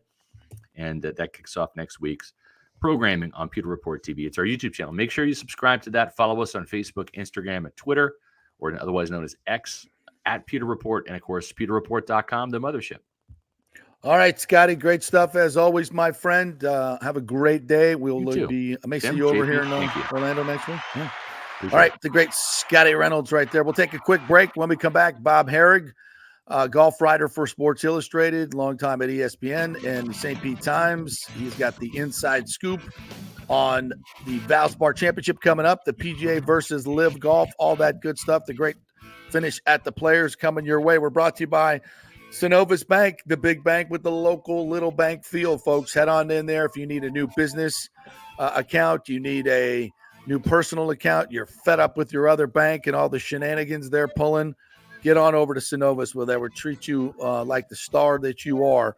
SynovusBank.com. Find the local place and tell them JP sent you. We'll be back in 3. Stay with us. You're listening to The Strike. 102.5 WHPT HD2 Sarasota, Tampa, St. Pete. Local treasure you are. JP here for the Jeeves Law Group and my man Scott Jeeves, who lives right here and has long been a highly respected member of our community. He's a proud sponsor of the Tampa Riverwalk. Jeeves Law Group is also a proud sponsor of our Grand Central District in St. Pete and has neighborhood events throughout the year. He has an office on Central Avenue in St. Pete and one on South Howard in Tampa. You can't get more local than that. So when you need an attorney, you're going to hire some huge firm that advertises all over the state or the one that supports your favorite sports show. It's the Jeeves Law Group. We're local, we're trusted, and we get results. For personal injury and personal attention, call us for a free case evaluation. That's 8889-JEEVES. That's 8889-JEEVES. All right, this is for all you guys who don't want to go to the gym and do 5,000 crunches. At Bay Area Modern Medical Center, you can get on the new True Body machine where you can reduce fat and tone up your muscle. It's like doing 54,000 crunches in just 15 minutes. Define your body as you see fit. True Body offers personalized muscle stimulation that delivers the equivalent of those 54,000 crunches in just 15 minutes. Just get in touch with them at Bay Area Modern Medical Center, BAMMC.com. Chris Lugo and the team over there will set you up on True Body and get amazing results. Non-invasive with comfortable and little to no pain and zero downtime. You can isolate and target those areas that you want to improve and treat multiple areas simultaneously. It's an amazing machine, so check it out at Bay Area Modern Medical Center, BAMMC.com.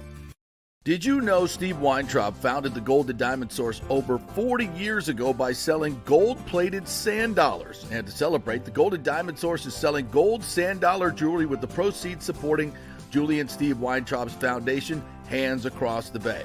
Yes, in 1984, Steve opened their first location, expanded to 9 stores as far as Atlanta, but now they've consolidated all that inventory under one roof, becoming one of the largest family-owned fine jewelry stores in the country. Julie, of course, joined forces with her husband 20 years ago, and they're going to celebrate by offering up to 40% off select jewelry items. Plus, with gold prices near all-time highs, it's the perfect time to trade in your broken or unworn pieces for something new and stunning. Unlock the value in your jewelry box today at the Gold and Diamond Source. It's always one place, and it's always a great place. The Gold and Diamond Source celebrating their 40th anniversary, 3800 Olmerton Road, always online at thegoldendiamondsource.com. Let's go. Right now, back to the show on FanStream Sports. All right, welcome back to the JP Peterson Show. Brought to you by the great folks at Extravaganza Productions Incorporated, EPI. Great folks over there, Paul Thomason and the whole crew.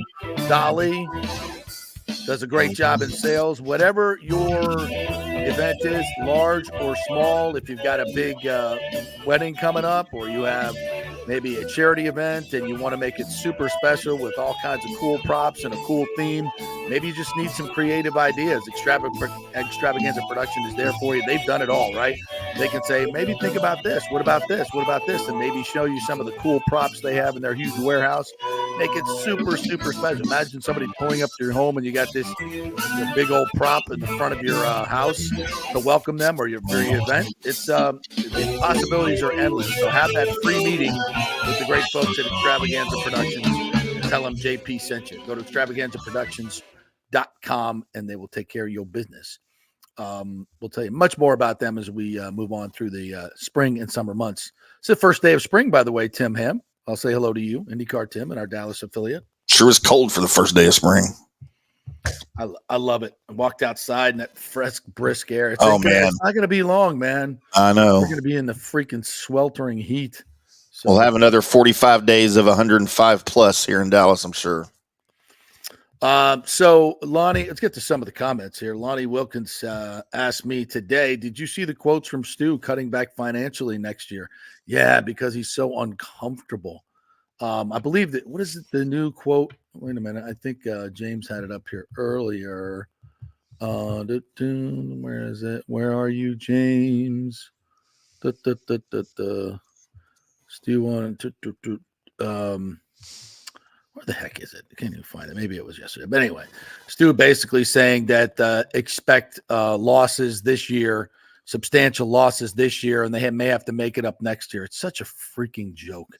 And why, if he ever had said that on this particular show, Barstool, there was an article in Barstool, by the way, finally some national media, catching up and saying, and their numbers in the Barstool article were all wrong.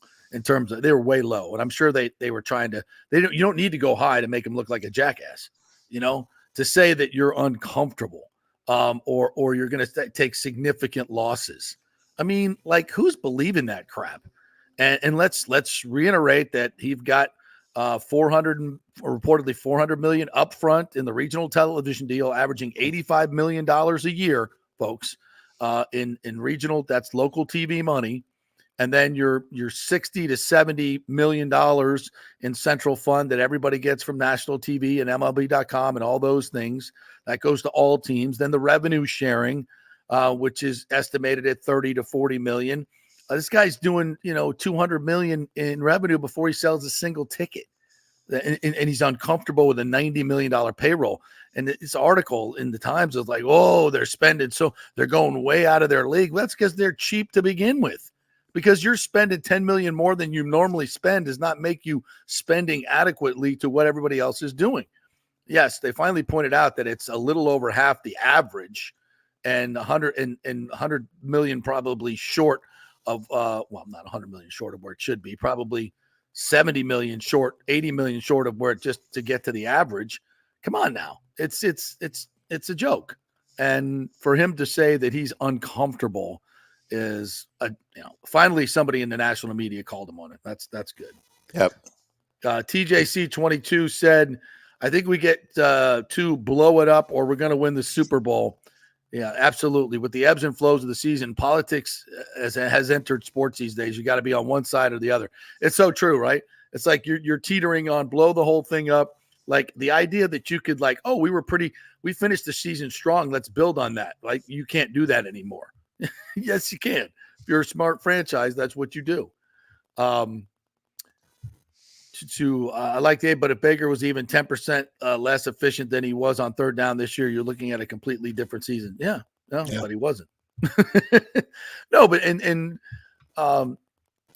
Scott's point of they were so close to blowing it up. If you lose to Carolina in that situation, you have to make some major changes. Would they still have brought Baker back? I don't know. I would have. Because first of all, I don't even think Baker should have played against Carolina. He was too banged up. He couldn't move, couldn't do anything. And you put him out there. That was a bad coaching decision. You had to win the game, though. Yeah. Yeah, you had to win the game. And I think that's what Todd Bowles played it safe and said, we're going to win this game on defense. We don't have to score to win this game. And they didn't have to score a touchdown to win it. He was right. And you give him full credit for that. He went out and did, if Kyle Trask starts that game and throws two pick sixes, then where are you? And you're like, why did you start him on the final? Would he have probably moved the offense better? Probably. But I get it. You don't want to take that chance. And it almost cost them. It almost cost them dearly. Look, nobody's sitting here. I've said that the Buccaneers are well positioned. And I think there's a special vibe going on in that place right now, and everybody's come together. Does that mean they're talented enough to win the Super Bowl? No. Does it mean they got a shot? Yeah, I think they do. I think they got an outside shot if they stay healthy. They're a couple plays from getting to the freaking championship game. I mean, it's not completely far-fetched. So if they hit in the draft and get some good players, everybody stays healthy, they're a contending team.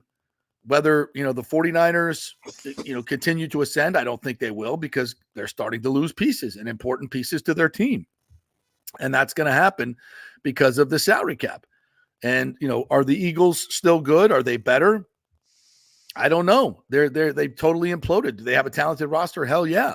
But look what happened to them at the end.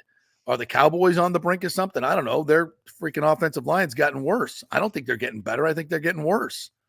So is Kansas City still good? Yeah, they're still good. But if Patrick Mahomes gets hurt or, something happens to the chemistry on that team, who knows? So look, it's a crapshoot. And I think the Bucs have done the best they could possibly do given their circumstances. Is it good enough to win? I don't know. It's why they play the freaking games. We'll see. All right, let's welcome in our good friend Bob Harig from Sports Illustrated, longtime reporter at ESPN, and of course your Tampa Bay St. Pete Times. Just back from the players. What's up, Bob? How are you, my friend? Oh, we can't hear him. Oh, he's on. He's up. He's on. I can't hear him. I can't hear him though. No. Oh, I know he's up, but he's on. Bob, if you can hear us, remove yourself and jump back in, and make sure your mic. Wait, do we have him now? I heard a peep. Can you guys hear me? Can you hear me? Yeah, there he is. There he is. Yes. I swear I didn't break it. I didn't do anything. It's technology, bro. Sometimes it works, sometimes it doesn't. I'm convinced of that. I hear you. No question about it. Because what do? We reboot it and then it works. What did we do different? Nothing. We turned it off. We turned it on. Turn it on and off. That's the old adage. Yeah. So how was your players' experience, my friend? That finish was wow, incredible. Yeah, yesterday when we were trying to connect, I was starting to say something brilliant, I thought, and about how golf kind of needed that. Yeah. There's been so much turmoil and angst and infighting and negotiations and really the tour hadn't had nothing against any of the winners. There have been great stories this year in golf, an amateur winning and, Grayson Murray coming out of nowhere to win, but we hadn't had stars winning. And, Scotty Scheffler's a star. I mean, he's a reluctant star, but he's a star. Right. And he's won two in a row, and he was 5 back, and he holed out a shot, on a par 4. He got the job done. And then you had a couple of other I would call them high profile players in Wyndham Clark and Brian Harmon, who won majors last year, and Xander Schauffele, who should win a major, right there with a chance. And so it was a great tournament. Golf kind of needed that boost, and it'd be nice if we could have another really good finish this week at the Valspar. All right, so I said something yesterday, and I can't wait to get your take on this. So this is the first repeat champion at the Players, as we know, in 50 years. The first time it's ever happened, history of the tournament. And is it fair to say that with 8 to 10 of the top players not playing, that's because they're at Live, that this diminishes what Scott Scheffler did in terms of this repeat champion? I say reluctantly, yes. I don't think you can look at it any other way. If Koepka and Johnson and all the guys that are over there were in this field, it makes it harder to win back-to-back. Fair statement? Yeah, that's fair. I mean, I think there's no question that, the tour has been watered down a little bit, and we're not going to know who's stepping up to take their place. 3 of the last 5 major winners, including a guy who won the Players 2 years ago, played for Live Golf and were not in the field. And that doesn't include Bryson DeChambeau. That doesn't include Joaquin Niemann, who's played really nicely outside of Live and got a Masters invite. There's other guys over there. Louis Oosthuizen could still be competitive. Abe Answer and Paul Casey finished second to Cam Smith 2 years ago at the Players. They play for Live. Mm-hmm. So yeah, I mean, there's good players over there. I mean, I will say, though, that the idea of an asterisk or in any of these things is a little bit much. Yeah. I don't think Padraig Harrington feels like he has an asterisk by the 2 majors he won in 2008 when Tiger missed both for the first time ever, missing a major as a pro because he had knee surgery after winning the U.S. Open on one leg. Yeah. Tiger won 5 times that year. In 6 months, he was clearly the best player in the world. Wasn't able to go to the Open that Harrington won, nor the PGA that Harrington won. Nobody takes anything away from Padraig for winning those 2 majors. They're still really hard to win. Yeah. So that to me goes too far. But you can certainly argue that these tournaments right now this is why there's debate. Like there's this sense that we want to have some of these guys back together again in tournaments. Yes. More than just the majors. All right, we're going to get to that in just a second, the meeting with PGA and Liv. But to finish up with Scotty Scheffler, and given what I said, what a performance. To shoot 64, and I know favorable scoring conditions, but still, to shoot 64 and hit the shots that he hit down the stretch. And, and I watched every shot. To me, Schauffele played timidly once he got to 14 and 15 where he had the 2 bogeys. But, leaving your eagle putt short on 16. And then I thought the putt on 17, the way he putted it, come on. Aim it, keep it inside the hole and knock it in. I know if you miss, you got 6 feet uphill coming back. You ain't put it inside the hole and knock it in. He didn't do it. I thought he bailed on 18 a little bit on his drive. So I thought he played timidly.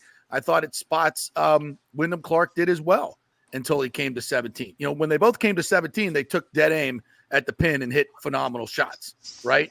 But I think the difference was Scheffler trusted himself, and he ripped every shot. I don't think he missed a freaking shot all day, and he deserved the win and full marks to that performance.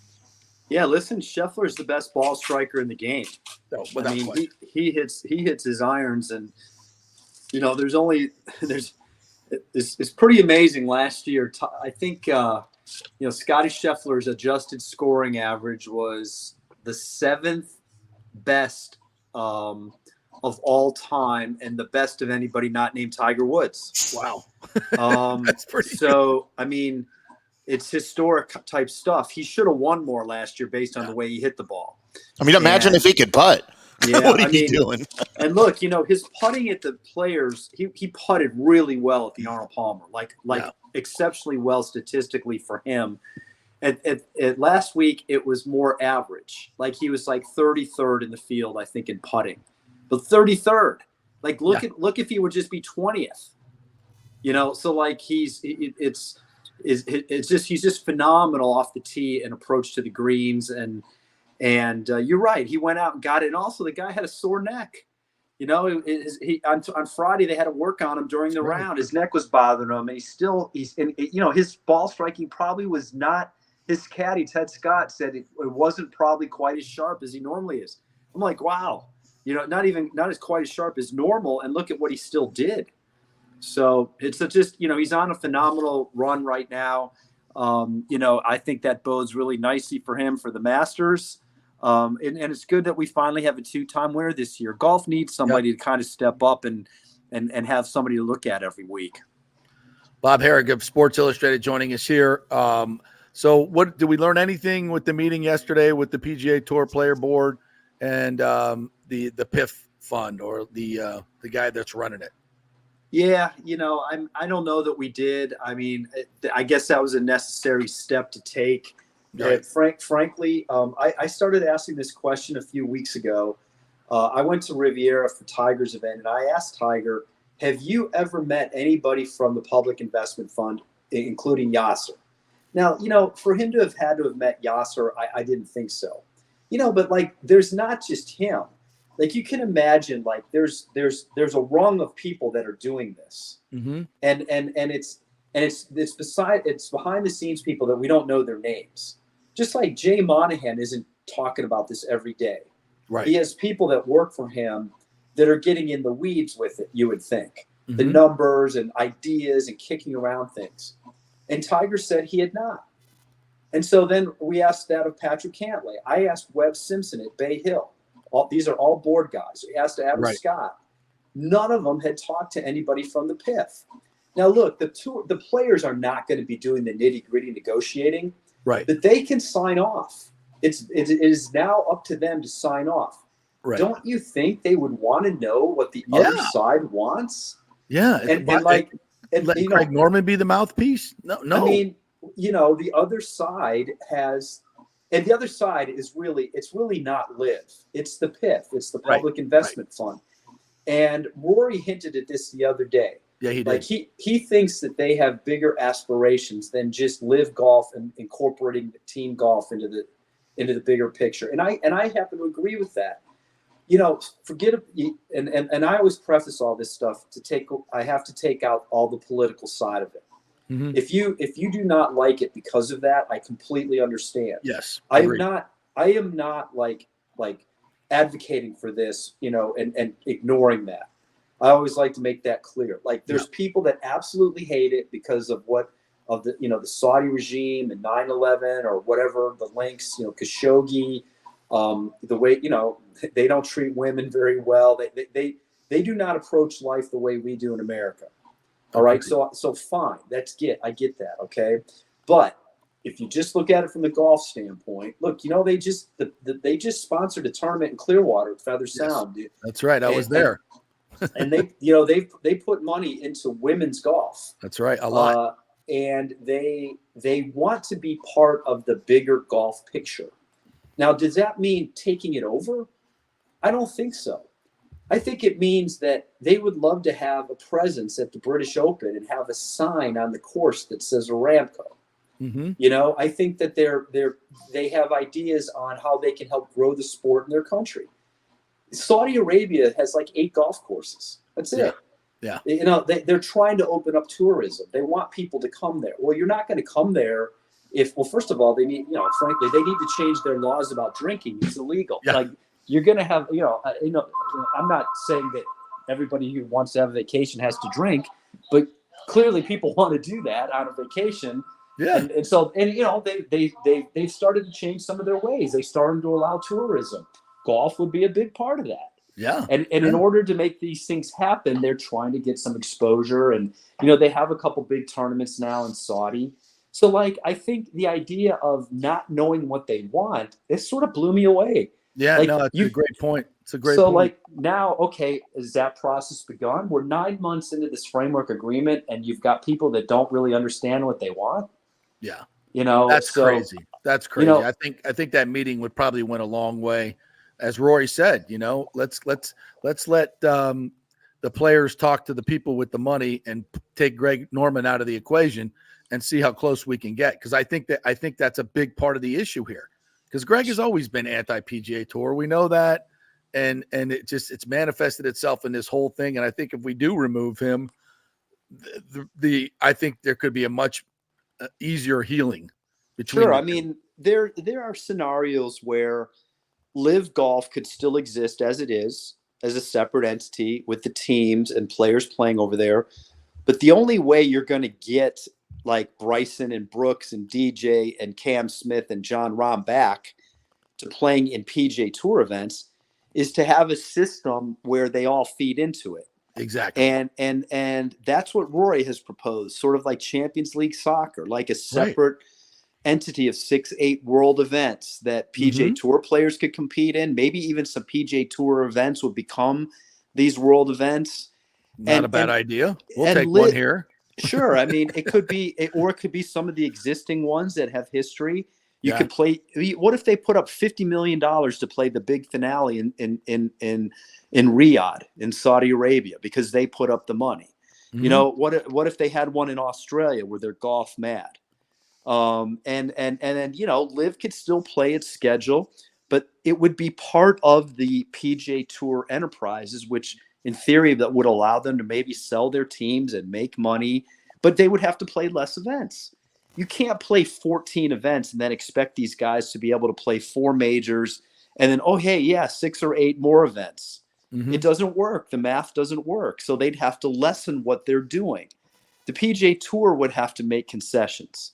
If they did something like that, the FedEx Cup would probably be diminished a little bit because you would have to allow your players to play in this other thing.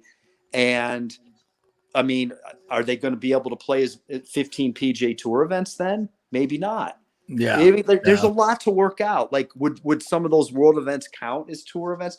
There's so many ways you could do this and bring them back together at least 6 or 8 times a year. I think the world would love it. And then if you don't like Live, and you don't want to watch it, fine. Don't. But they'd have a much better chance of succeeding if they had the PGA Tour's blessing as opposed to fighting them. Right. And I think I agree with you. And I think this got out of whack because of the personalities involved. Because the bottom line is you can do what you just outlined. There's plenty of money to do it. So there's not a lack of sponsorship dollars here, although the PGA is bleeding heavily because of it. So something's got to happen soon, and I hope it does. Bob Harig joining us here, Sports Illustrated Golf. Before we get to your Tiger book, Driven, let's talk a little bit about Valspar. Phenomenal field for a non-signature event that they have put together. Rondé and Tracy and the whole group over there have done a tremendous job. I'm looking forward to it. I'm sure you are as well. Or not. Do we lose him? Did we lose Bob? Uh-oh. I thought I could hear him. Oh, I'm here, guys. There he is. There he is. Yep. I was just going to say about the Valspar, you know, there's been so much consternation over these signature events and how it might hurt other tournaments. You know, the Valspar is obviously not a signature event. Right. And it follows the Arnold Palmer and the Players, which is not ideal because you have all those guys playing the last 2 weeks. But it's still doing really well for itself. I mean, they lost Patrick Cantlay, but, you know, even though he's a top player, I'm not sure Patrick Cantlay sells a lot of tickets. No. You do have Xander Schauffele. You do have Jordan Spieth. You know, you have Tony Finau. It's a very good field. You know, Sam Burns, Sam, he's won the tournament twice. Justin Thomas is in the field. He is contended. So is Spieth. I think that's why they're here. Yeah. And so, you know, if we can get a good weather weekend, I think it'll be great. And you know, it's become, look, the players love the course. They know it's a great test. Frankly, if you didn't have the Players Championship in Florida, this tournament would draw the best field of the 4. I agree. I'm always been convinced of that. I'm not being biased because I live here. I just think that they like the course. And they've done a great job of getting people to come out and to support the event. Yeah, it's going to be the already hospitality is almost fully sold out, but you can still get some Go to valsparchampionship.com and get it. All right. Tell me about the Tiger book that came out in January. It's called Driven. Few people in the media world know Tiger as well as you do. So I'm very interested to read it and very interested for you to give us a little bit of a teaser here. Yeah, actually it officially launches next Tuesday. It's available, but it's the publication date is Tuesday the 26th. It's tied to the Masters. Obviously, the Masters is only a few weeks away. The book, a lot of the book centers around the idea that this is the 5-year anniversary of Tiger's Masters win in 19 and all that it took to come back and win. And so that then expanded into look at Tiger's career and frankly, the drive, hence the title, of that he's had to have to overcome or to do some of the things he's done. Obviously we know about the great victories like at Torrey Pines when he had a broken leg and he won, and we know that he came back from this incredible back surgery and a DUI, by the way, that was highly embarrassing due to the meds that he was on to win that Masters in 2019. Not only that, the Tour Championship and another tournament. Yeah. But he has people probably forget about this, especially younger people. At one time, Tiger made 142 straight cuts. And he did not miss a cut for 7 years. And nobody has come within half of that. The previous record was Byron Nelson, 113, which obviously, it was set like in the 1940s, and we're talking about a different era. A lot of look, not taking anything away from Byron Nelson, his cuts were there were no cut events mostly, and also a lot of his cuts were determined by in the money. Like you didn't necessarily get paid all the way down. His were in the money. His was impressive in its own right. The next best in the modern era is Jack Nicklaus with 105. And Tiger had 142. I mean, just like to think that a guy there's going to be crazy. A guy Friday at Innisbrook who, he's a couple over par early in his round. Things aren't going great. He's not hitting it solid. He's thinking, man, I could just be home for the weekend. I've missed the family, or I got plenty of money, right? Yeah, I'll regroup. I need to work on some things, and their mind drifts, and they just, it's human nature. That Tiger just never did that. Think of all the times he didn't have it, and he still made the cut. So that to me epitomizes his drive, and I have a lot of examples of that in the book. There's an interesting. It just sort of occurred. I know Tiger made a 10 at Augusta's 12th hole in 2020, Masters. The one when he was defending. That was the COVID Masters when there was nobody there. Yeah. He knocked 3 in the water at 12. The year before, that was the crucial hole in winning the Masters. He made par there when everybody else did in the water. Well, a year later, Tiger knocks it in the water and makes his highest score ever, a 10. He's got it's the fall Masters. He's not playing again the rest of the year in an official event. He's got 6 holes to go. There's nothing to play for, and he birdied 5 of the last 6. And he played with Scotty Scheffler and Shane Lowry in that last round. Nobody knew Scotty Scheffler then. He hadn't done anything yet. And Lowry had won the Open the year before. And I talked to both of those guys. I said, what do you remember about that? And they both were incredible with their stories about how much that impressed them.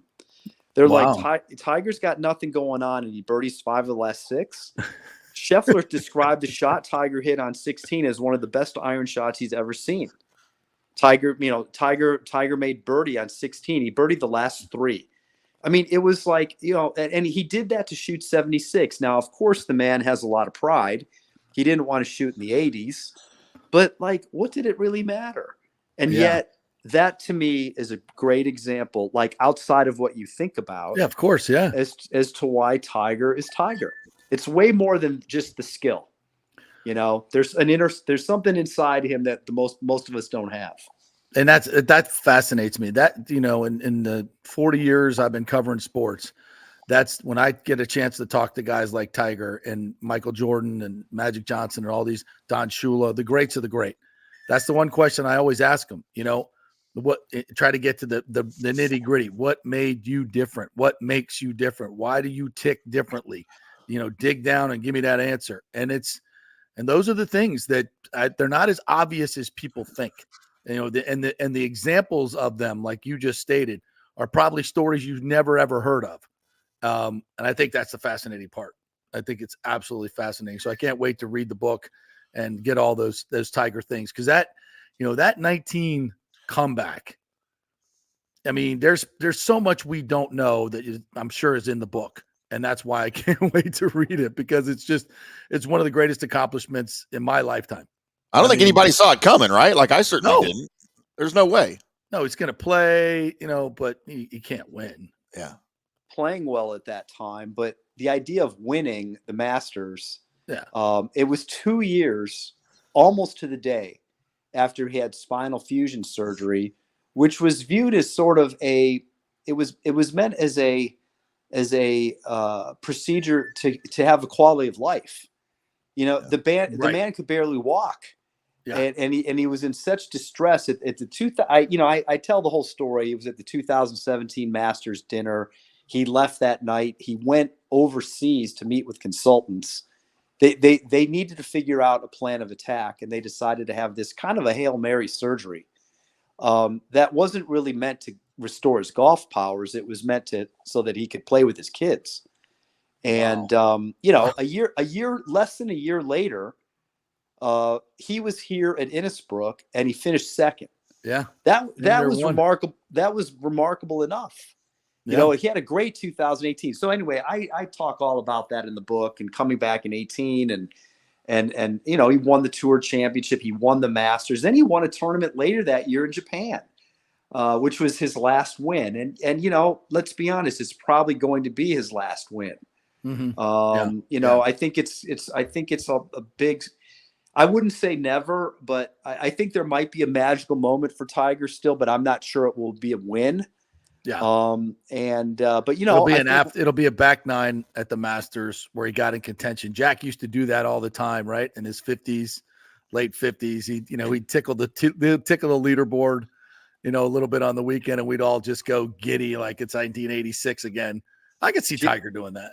Jack tied for sixth at the Masters when he was 58, and that was the year after Tiger won it for the first time. And Jack actually finished ahead of Tiger in that Masters. I mean, it's kind of a neat convergence of their careers. Yeah, it is. It is. So I can see Tiger doing that, Yeah, it'll be fun. Can't wait to read it. When does it officially drop? Next Tuesday, the 26th, but you can order it now and you'll have it on Tuesday. All right, cool. All right, Bob, great stuff as always, my friend. Appreciate you dropping in. It was worth the wait. So thank you very much, and we'll see you out at Valspar this week. Sounds good, and glad that I survived another technological challenge.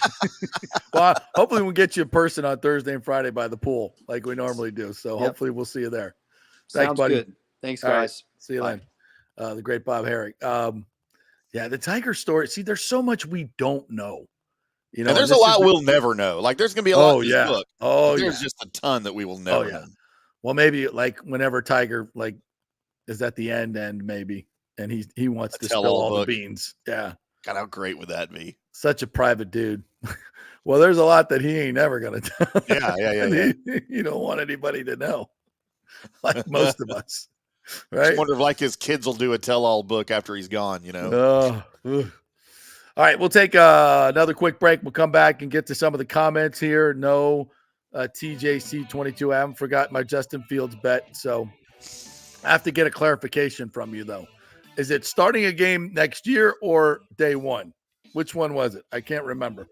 So let's tell me in the break. Quick break. Stay with us.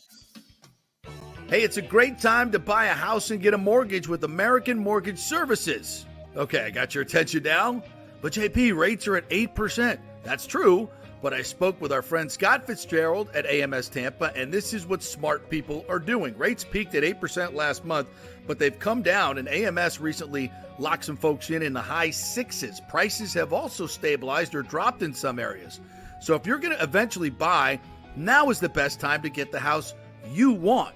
Fitz will get you the best rate out there, shopping it around to dozens of lenders, and when rates come down in a year or so and the frenzy begins again, prices go bananas again, you will already have the pick of the litter. Then he will refinance you and keep costs at nearly zero because that's what they do at AMS Tampa. You're back at 4% in the house you wanted while others fight the frenzy. Be smart. Stay one step ahead. Email Fitz at scott@amstampa.com, scott@amstampa.com, or call 813-294-7595. Scott Fitzgerald, NMLS 386722, American Mortgage Services, 1000 North Ashley Drive, Suite 1020, Tampa, Florida. All right, this is for all you guys who don't want to go to the gym and do 5,000 crunches. At Bay Area Modern Medical Center, you can get on the new True Body machine where you can reduce fat and tone up your muscle. It's like doing 54,000 crunches in just 15 minutes. Define your body as you see fit. True Body offers personalized muscle stimulation that delivers the equivalent of those 54,000 crunches in just 15 minutes. Just get in touch with them at Bay Area Modern Medical Center, BAMMC.com. Chris Lugo and the team over there will set you up on True Body and get amazing results. Non-invasive with comfortable and little to no pain and zero downtime. You can isolate and target those areas that you want to improve and treat multiple areas simultaneously. It's an amazing machine, so check it out at Bay Area Modern Medical Center, BAMMC.com. Everyone knows Italiano Insurance is your go-to for home insurance, but they also have an amazing team that focuses on business insurance. Yes, your business is most likely your biggest asset, so make sure you have the right coverage at the most competitive price. And if you started a side hustle recently, don't forget you need business insurance, because if you get sued in this over-litigious society we live in, you could lose all your personal wealth. So get that business insurance. And for the best customer service, always choose Italiano. My representative, Charity, is amazing. I called her late on a Friday because my insurance was going to lapse. She stayed late until the job was done. You just don't find that anymore. Give them a call, 813-877-7799. That's 813-877-7799. Italiano Insurance. Let's go. Right now, back to the show on FanStream Sports.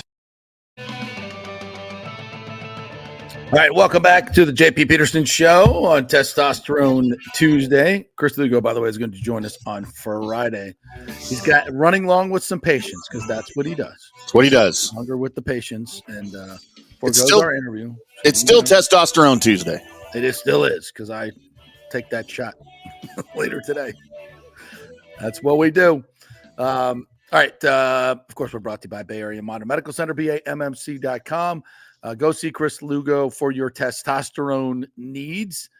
Get your blood work done with your insurance. Get all that paid for. Then make an appointment at BAMMC.com, where he will spend a long, extended period of time with you looking at your sleep habits, your nutrition, your workout, all those things, and develop a personalized program for you to improve whatever it is you want to improve. You want to lose weight? They have the True Body machine as well. You can get hooked up on that True Body machine. It activates your core muscles for you, and those problem areas just kind of melt away. It's getting great results with that. If you want to lose weight, they've got personalized ways to do that. So a lot of different ways that they can help you. So there you go. BAMMC.com. Am I still there? Am I still here? Thought we took a power hit. All right, let's get to some of the comments here. Is there anything else that I missed? Oh, a couple of quick stories here. Condoms are back at the Olympic Village. They're going to supply 300,000 condoms.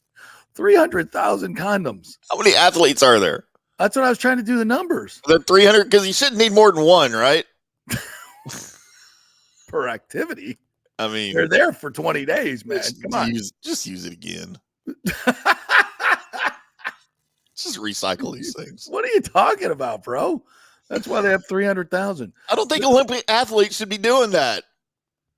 I mean, I get it. I would too, but aren't you supposed to be saving your like when you're a boxer, you don't like do it the night before a fight or anything? Well, that's old school, right? Isn't it? I don't know. Well, I mean, like what I always heard. To me, so much of this is a mental game, right? So, their anxiety build up. Yeah, I think it's, I can't do that the night before a show. Oh, stop. I just can't get over the number. 300,000. Right? There's what is it at an Olympic Village? There's what 15,000 athletes. I don't know the number, but she started doing the numbers. I think it works out to about 50 apiece. Yeah, let's see. A lot of action going on there. Jeez.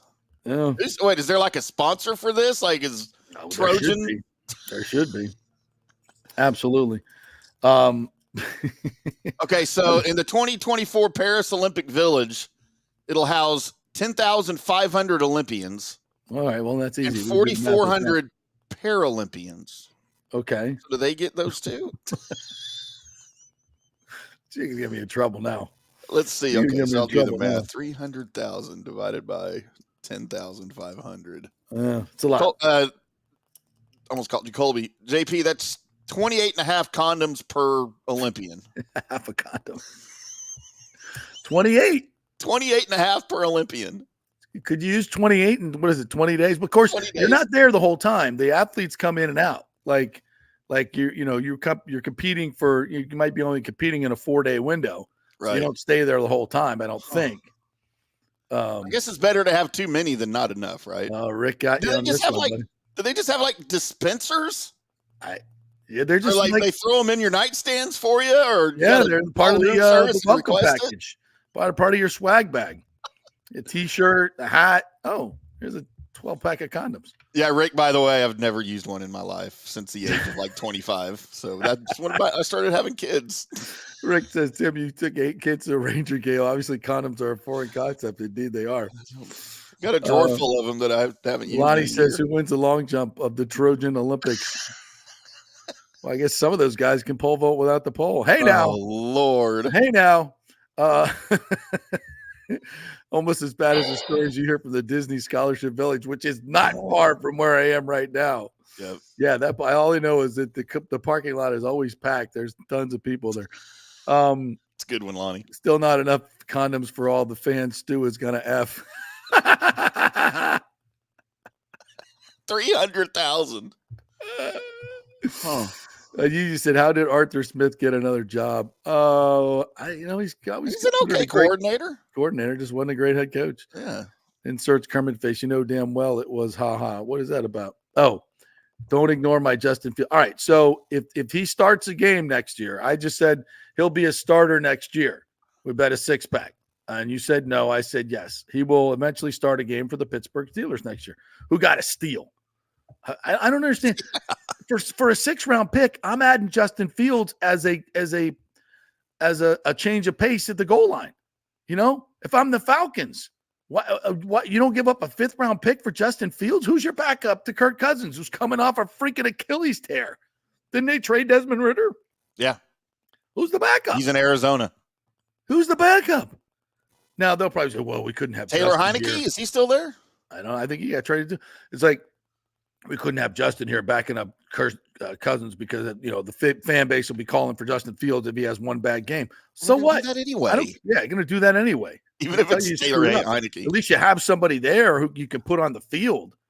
I mean, I think I'm not sitting here saying Justin Fields is the greatest quarterback in the league, but for a 6-round pick, are you kidding me? Wow. Lonnie says Stu wants to blame team performance in the postseason, all while he sat back handcuffing the front office for making competitive moves. Yeah, I told you. Lonnie, I didn't see the quote on Twitter. I didn't try to find it, but I mean, he said it to DAE, and I guess he said it to Topkin as well. That he thought they're going to, suffer losses. I mean, what a joke! The dude's made over $1.3 billion already on the team. That's not to mention the $180 to $100 million profit that he takes out every year in management fee or whatever the hell that he won't even disclose to his partners.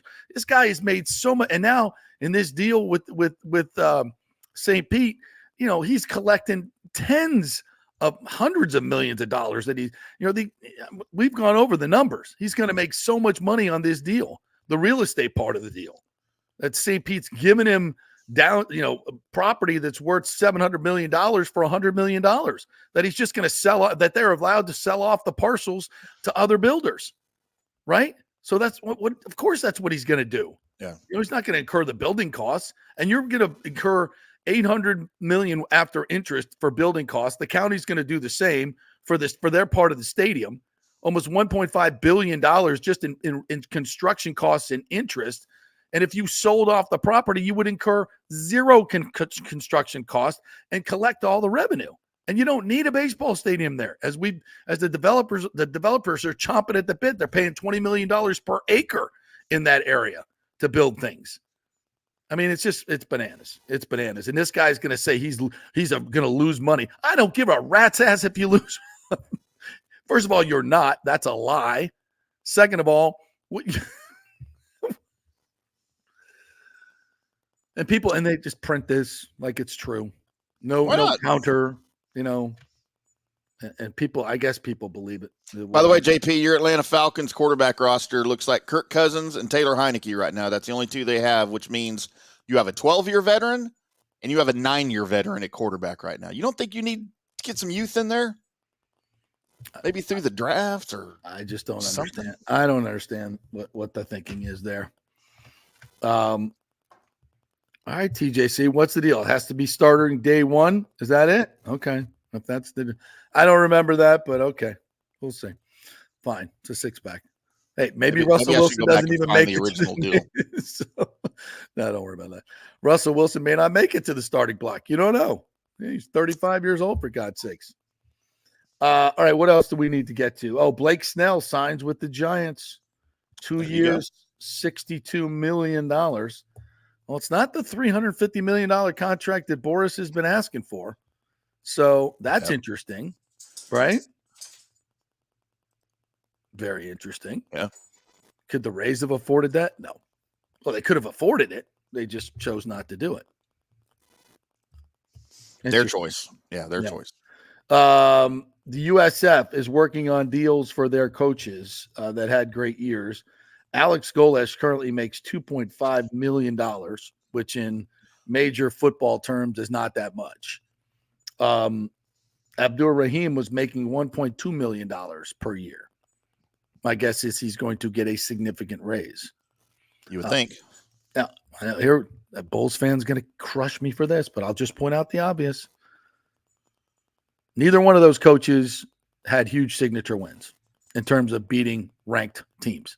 They beat a lot of bad teams or a lot of average teams. That's the reason the Bulls didn't go to the tournament. They had one quad one win, and that was it against FAU, and only played one. Now, they had a couple others, but those teams dropped out of the quad one by the end of the season, which is weird. I think they should count. If they're in the quad one and you beat them then, shouldn't they still count as quad one? Because if that team loses a key player and starts losing games and falls out of it, you beat them when they had the key player or players. Yeah. I don't know. So is Abdur Rahim's his contract's not up, right? No, he signed a 6-year, $7.35 million. Okay, well then why would he be due for a raise? He's under contract for what he signed the contract for. I understand you exceeded expectations, right? Yeah. Does every coach get a raise even though they're already under contract when you exceed expectations the previous year? And does that mean when you not only do they get a raise, expectations, but if you don't meet expectations and get fired, you still get paid out the remaining. These contracts are ridiculous. I mean, I don't know how they got to this point in college basketball and football, but yeah, if you win, you get you must have an increase. If you lose, you don't get a decrease, right? And if you get fired, you still get paid. It's ridiculous. It's crazy. So it's almost better just to outright get fired than to do better, like financially. I mean, if you don't want to work, that's the thing. I mean, if you get to the point where you F this, NIL, all this other stuff, it's like, yeah, I'm quitting, and you still get paid. It's crazy. Or just do crappy, tank it, say I'm done coaching anyway. I don't really care if I get another job. I'm out. Take your golden parachute and run, Jimbo Fisher. I wonder if Saban would have made more money if he'd have just tanked it and gotten fired rather than retiring. I wonder what that. Did he get a payout for retiring? I don't know. I don't know how that works. They'd have to. How bad would he have to be for how long for them to fire? God, two wins. How bad would it be? I mean, look what happened to Belichick in New England. I mean, they gave him 3 years of sucking. Yeah, I bet how long did Bobby struggle at the end? What was it? 6-7 years, probably. Yeah. You deserve it. I don't know. All right. Thanks to all our guests today. Scott Reynolds, who joined us, Bob Harig, who joined us as well. Great stuff. If you missed anything, you can always listen as a podcast, Apple, Spotify, wherever you get your podcasts. Please go like and subscribe to the JP Peterson Show. Also on our YouTube page, the JP Peterson Show and FanStream Sports. We're also available on 102.5 HD2 or HD1, I guess it is, on the Strike. You can listen to us live on the radio. And don't forget, we're also on RHS TV. We're everywhere. And we thank you all for watching and listening. We'll be back tomorrow with more fun and frivolity. See you then.